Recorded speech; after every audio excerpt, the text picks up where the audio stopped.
Madeline slammed the door of her childhood home, the wood splintering under the force as her father's belt cracked across her back one final time.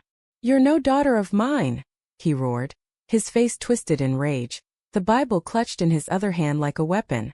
15 years later, that scar still burned beneath her skin, but now it was Lyric's gentle fingers tracing it that made her flinch, not from pain, but from the vulnerability of being truly seen. Madeline Harper had rebuilt her life brick by brick in the heart of Brooklyn, where the city's relentless pulse drowned out the echoes of her past. At 32, she owned a cozy bookstore called Hidden Chapters, nestled between a vegan cafe and a vintage record shop on a tree-lined street in Park Slope. The shelves overflowed with stories of triumph, love and loss, mirrors to her own journey. She'd come out at 17, only to be met with her father's fury in their small Texas town. The beating had left her with a fractured rib and a shattered spirit, forcing her to flee to New York with nothing but a backpack and a bus ticket funded by her sympathetic aunt. Now, peace was a fragile thing. Her father, Robert Harper, had reached out 5 years ago after his wife Madeline's mother passed from cancer. Guilt had softened him, or so he claimed. They'd started with hesitant emails, then phone calls, and finally rare visits. He'd even attended her college graduation belatedly, though his eyes still darted away when she mentioned her lifestyle. Madeline clung to this reconciliation like a lifeline, proof that people could change. Enter Lyric Voss, a whirlwind of energy and empathy, who blew into Madeline's life one rainy afternoon. Lyric was a 34-year-old music teacher at a nearby public school, with a laugh that could light up the gloomiest New York day and eyes like polished emeralds. She'd wandered into Hidden Chapters seeking a book on queer history for her students, and their conversation stretched from closing time into a late-night coffee date. Lyric's own story was one of quiet acceptance. Raised in a liberal Seattle family, she'd never known the sting of rejection. But she understood pain. Her ex-girlfriend had cheated on her, leaving scars that made her cautious about love.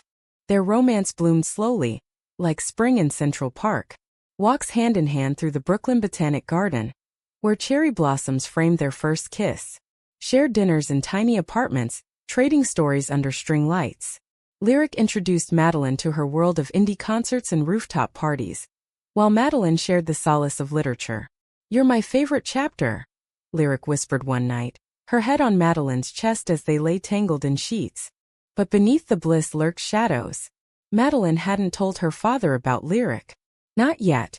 Robert was coming to visit next month, his first trip to New York since their tentative reunion.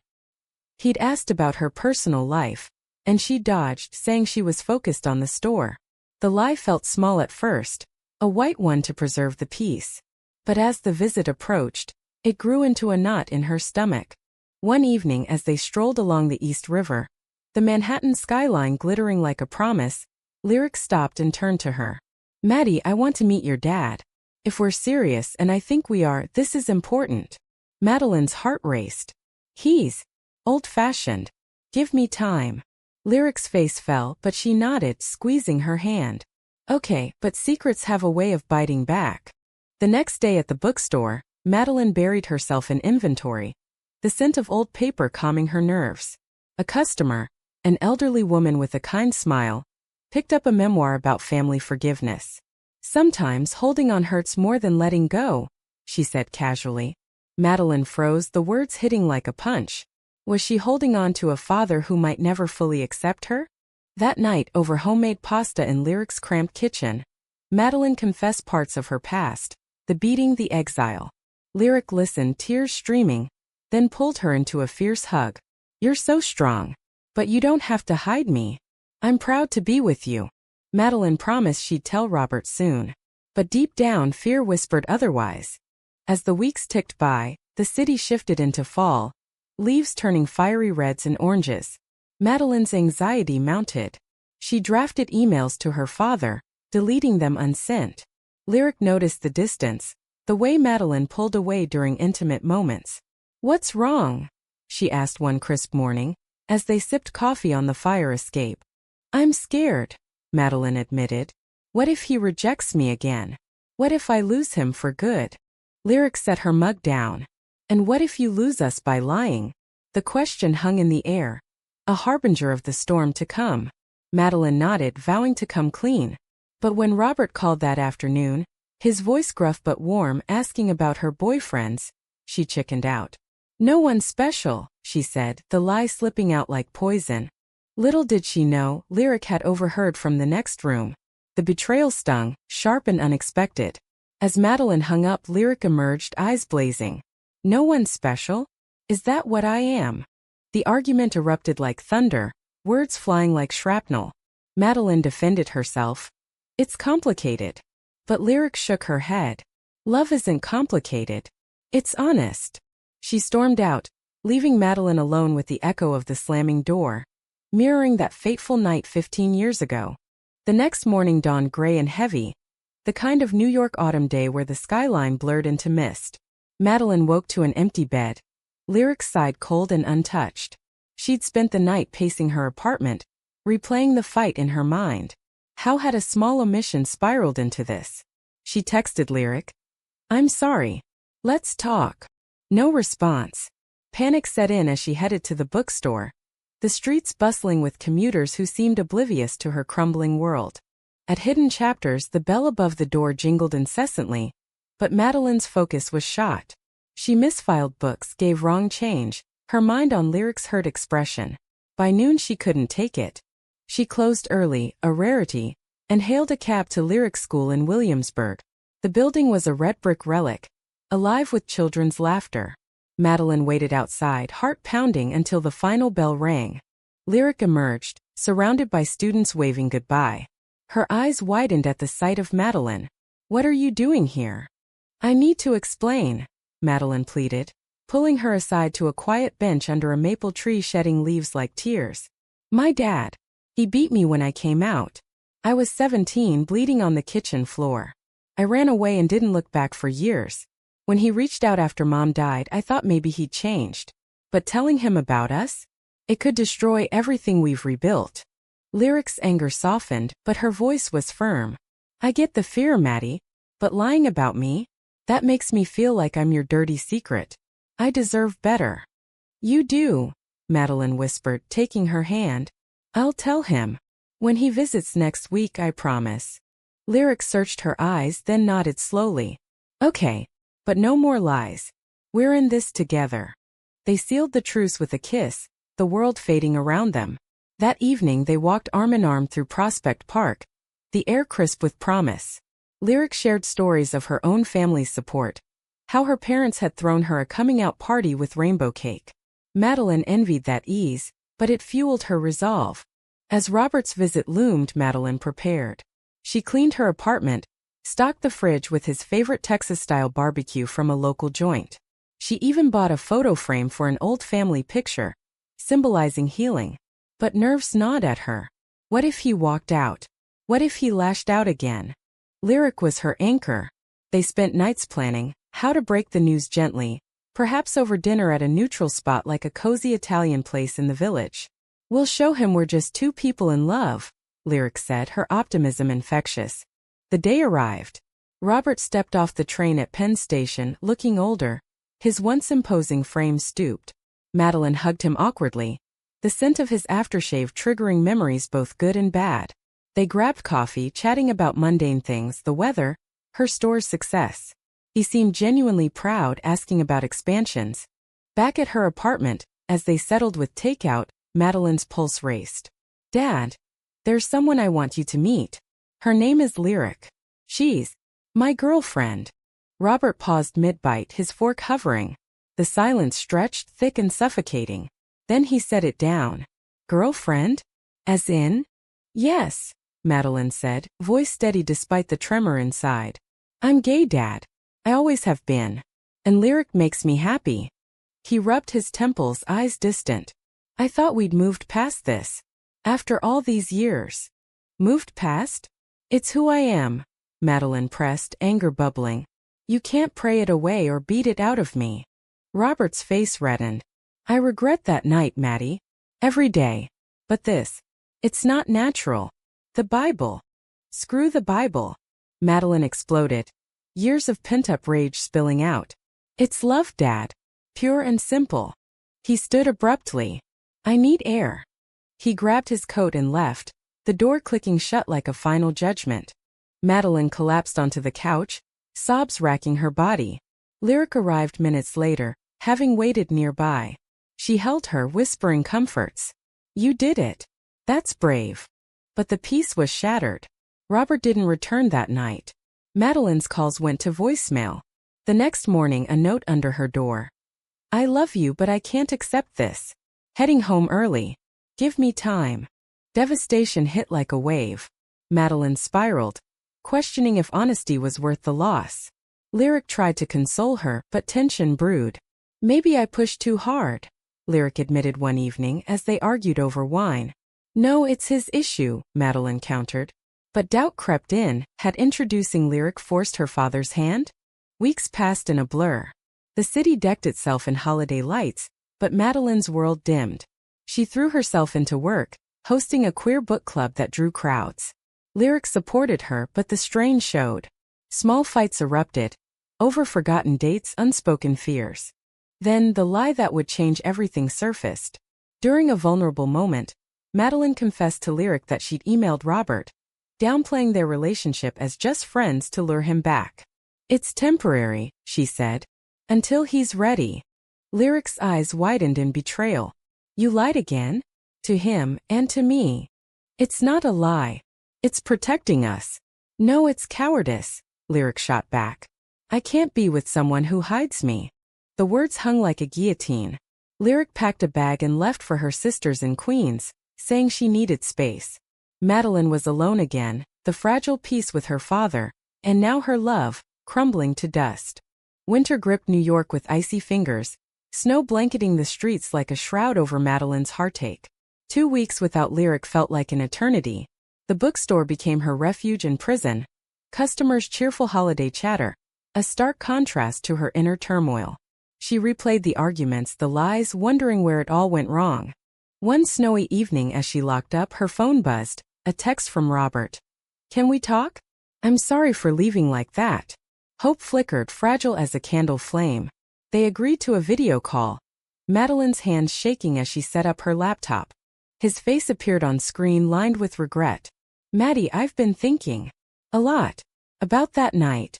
I was wrong. Fear and ignorance drove me. Your mom would have been ashamed." Tears welled in Madeline's eyes. "Why now?" "A pastor at church talked about love, real love, not judgment. And I miss my daughter." They talked for hours, bridging years of silence. He asked about Lyric tentatively.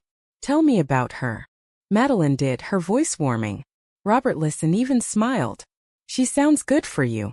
Maybe I could meet her someday." It wasn't full acceptance, but it was progress. Madeline hung up feeling lighter, the weight of 15 years easing slightly. But Lyric's absence loomed larger. She needed to fix that. Driving through the slush to Queens, Madeline rehearsed her apology. Lyric's sister answered the door, eyeing her warily. "She's hurting, but go on in." Lyric sat on the couch, wrapped in a blanket, eyes red-rimmed. "What do you want?" "To say I'm sorry," Madeline began, kneeling before her. "The lies were my fear talking. I was so scared of losing Dad again that I risked losing you. But you're my everything. No more hiding." Lyric's resolve cracked. "I love you, Maddie. But trust is broken." "I know. Let me rebuild it. Starting with the truth, to everyone." They talked deep into the night, tears mixing with tentative laughter. By morning they were reconciled, stronger for the storm. Madeline invited Lyric to move in, a leap of faith. Spring arrived, thawing the city and their wounds. Madeline's store thrived, hosting events that celebrated diverse voices. Robert planned another visit, this time with open arms. But fate had one more twist.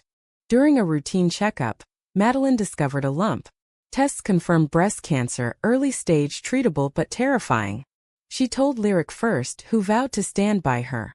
Then Robert. His reaction surprised her. He flew in immediately, helping with appointments, cooking meals from old family recipes.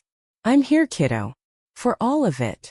Lyric and Robert met awkwardly at first, but shared concern for Madeline bonded them. Over hospital waits and home recoveries they talked about life, love, regrets. Robert admitted his past bigotry stemmed from his own unaddressed pain. Lyric shared how music healed her. As Madeline underwent chemo, her hair falling in clumps. Lyric shaved her own head in solidarity.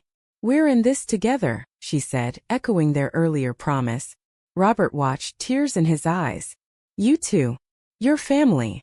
But conflict resurfaced. Treatment side effects strained Madeline, making her irritable. She snapped at Lyric over small things, pushing her away. One night, exhausted, Lyric confessed to a friend about doubts, words Madeline overheard. "Is this too much? Can I handle it?" Betrayal stung anew. "You're thinking of leaving?"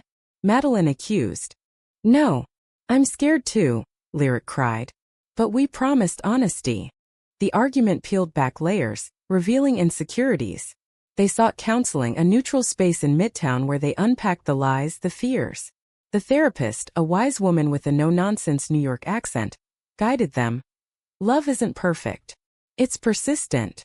Robert joined a session, confronting his role in Madeline's trauma. "I broke you once.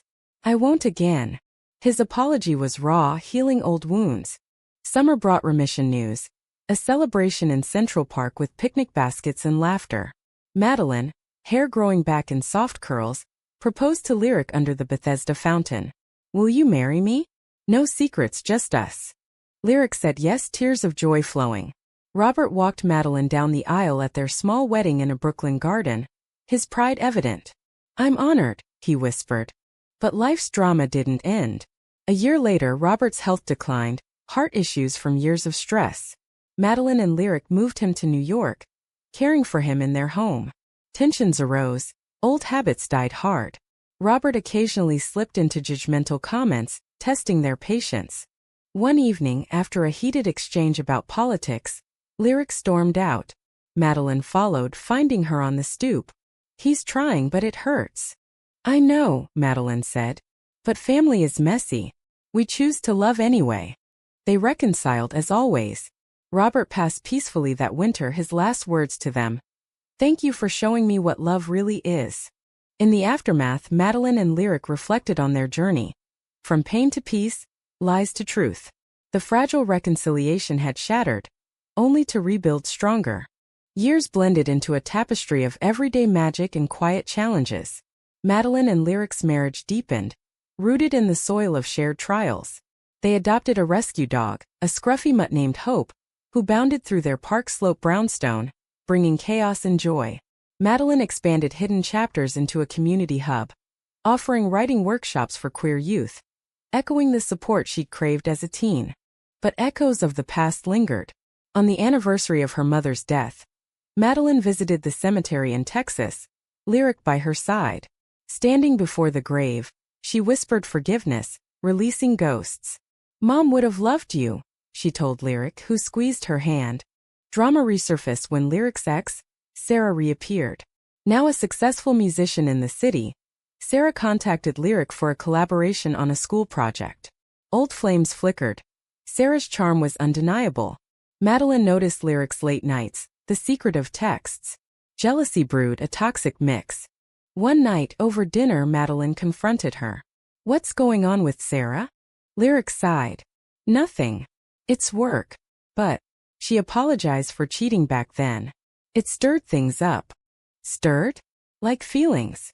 Madeline's voice cracked. "No. But it made me question if I'm enough for you. After everything." The vulnerability disarmed Madeline. They talked, reaffirming their bond. But doubt seeded, leading to a bigger revelation. Lyric had hidden a job offer in Seattle, closer to her family. "I didn't want to burden you," she admitted. Another lie. The pattern haunted them. "We swore no more secrets," Madeline said, hurt. "I know. I was scared you'd think I wanted to leave." They navigated it with therapy's tools, deciding together. Stay in New York, but visit Seattle more. Transparency became their mantra. Humanity shown in small acts. They volunteered at a shelter for LGBTQ+ runaways. Madeline sharing her story to inspire. One girl, reminiscent of her younger self, clung to her words. "You made it. So can I." Romance rekindled in unexpected ways. A weekend getaway to the Hamptons, where they walked beaches at sunset, toes in sand. "Remember our first kiss?" Lyric asked, pulling her close. "Like yesterday," Madeline replied, their lips meeting softly. But life threw curves. Madeline's cancer scare returned. A false alarm, but it reignited fears. Lyric stood firm, their love a shield. As they approached their 10th anniversary, Madeline planned a surprise. A vow renewal in the same garden, inviting friends who'd become family. Robert's absence was felt, but his spirit lingered in stories shared. The ceremony was intimate, under blooming magnolias. In sickness and health, truth and trial, they vowed anew. Post-celebration, a letter arrived from Sarah. "I'm happy for you both. Let go of the past." It closed a chapter, allowing full forward motion. Their story inspired others. Madeline wrote a memoir, Shattered Peace, A Journey to Whole, which hit shelves at her store. Readings drew crowds, tears, and hugs. Lyric composed a soundtrack, her music weaving through the narrative. In quieter moments, they reflected on the human elements, the betrayals that tested, the emotions that healed. "We're not perfect," Lyric said one evening, as they watched the city lights from their roof. "But we're real." Madeline nodded. "And that's enough." The climax came unexpectedly. A young relative from Texas, Robert's niece, reached out, coming out and facing rejection. Madeline and Lyric flew down, offering sanctuary. The girl, Emily, stayed with them, finding solace in their home. Conflict arose when Emily's parents, Robert's brother, demanded her return. A heated call ensued, echoes of old prejudices. But Madeline stood tall. "She's safe here. Love her as she is or lose her." The standoff led to mediation, where truths were aired. Emily's parents softened, influenced by Madeline's story. Reconciliation bloomed, a ripple of change. Back in New York, as fall painted the city gold again, Madeline and Lyric walked hand in hand, hope trotting ahead. "From one lie to this," Madeline marveled. Lyric smiled. "To many truths." Their journey, dramatic and heartfelt, proved love's resilience. An American tale of redemption, where hearts mend not despite scars, but because of them. As the years unfolded, Madeline and Lyric's life became a beacon for those navigating similar storms. Emily thrived under their wing, graduating high school and pursuing art in the city. She called them aunts, her gratitude a daily reminder of impact. But personal trials persisted. Lyric faced burnout from teaching, dreaming of a music career. Madeline encouraged her, but change brought uncertainty. Lyric quit her job, gigging at local venues. Success came slowly, with late nights and travel. Madeline felt the distance, old insecurities resurfacing. One tour stop in Chicago, Lyric called late, voice slurred from post-show drinks. "Miss you," she said, but laughter in the background stung. Madeline's mind raced to betrayal. When Lyric returned, Madeline confessed her fears. "I trust you, but the past." Lyric held her. "No lies, remember? It was just friends." They recommitted, Lyric including Madeline in her world. Co-writing songs became their ritual, blending words and melody. Humanity deepened with age. In their 40s, they fostered a teen boy fleeing abuse, his story mirroring Madeline's. Challenges abounded, therapy sessions, school issues, but love prevailed. He stayed, becoming part of their family.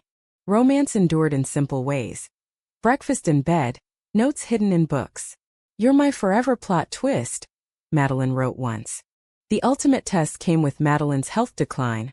Arthritis from old injuries, an echo of that brutal night. Mobility waned, but Lyric adapted, turning their home accessible. "We adapt together," she said. Robert's legacy evolved. Madeline visited his grave annually, sharing updates. "You'd be proud, Dad. We changed each other." In a poignant twist, Emily's parents visited New York, bridges mended. Dinner was tense at first, but stories flowed, laughter breaking barriers. "Thank you for saving her," they said. As sunset years approached, Madeline and Lyric retired to a cottage upstate. The city's hum a fond memory. The bookstore passed to Emily, who expanded it digitally. Their final chapter was serene. Surrounded by loved ones, they reflected on the drama. The beating, the lie, the reconciliations.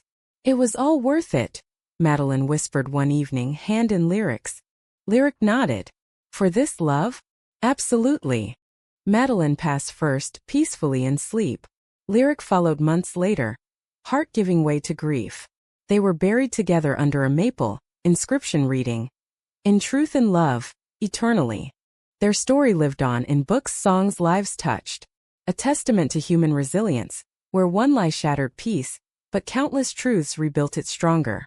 In America's vast landscape, their tale whispered, "Forgiveness is possible, love unbreakable."